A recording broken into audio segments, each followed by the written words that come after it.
Batay sa huling data ng Philippine Statistics Authority o PSA, noong 2025, 15.4% ng mga kababaihang Pilipino ang dumanas ng iba't ibang anyo ng pang-aabuso mula sa kanilang mga kabiyak o asawa. Isa ito sa mga dahilan kaya muling tinalakay sa Kamara ang panukalang naglalayong maisa batas ang Absolute Divorce Act bilang alternatibo sa dissolution of marriage. Para kay Gabriela Women's Party Representative Sara Jane Elago, solusyon ang hatid ng panukala para sa mga mag-asawang nasa mapang-abuso at hindi na maaayos na relasyon.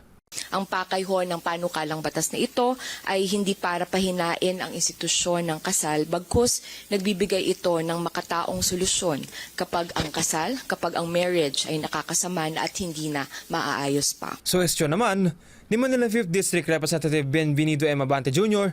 na tanggalin ang iba pa mga batas na kahadin tulad ng diborsyo. Wala po akong problema sa divorce bill. Ito ang gawin natin. Tanggalin natin yung annulment. Ipalit ang divorce. Pero kung hayaan natin madagdagan pa ng divorce bill, mayroon tayong annulment, terrible, may ipagdebate ko dito. Ngunit sa panig ng Jesus is Lord Church Worldwide, hindi umano maayos sa paghihiwalay ang kaakibat na problema ng diborsyo. Kasama sa position paper ni Atty. Valencia na nahaharap sa kagipitang pinansyal ang mga kababaihang sumasailalim sa divorce. Mataas din umano ang tsansa na sapitin din ng mga anak ng mag-asawang nag-divorce ang diborsyo sa kanilang pag-aasawa, pati na ang pagkawala ng religious faith at practice nito. We believe that this measure will not only affect troubled marriages. The proposed divorce bills will also affect happy marriages. And also, this proposed bill, if passed, we will reduce the motivation for couples to resolve conflicts with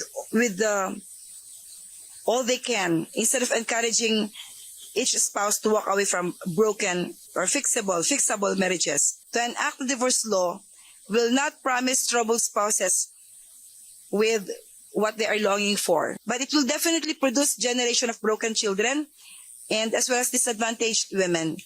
We would like to quote the Bible in Malachi 2:16, wherein the Lord said, "I hate divorce, says the Lord, the God of Israel, because the man who divorces his wife covers his garment with violence." Sa huli, magtatalaga umano ng technical working group para sa usapin at base sa divorce bill na pumasa sa ikatlong pagbasa noong 19 Congress. Daniel Salayo, Newslight.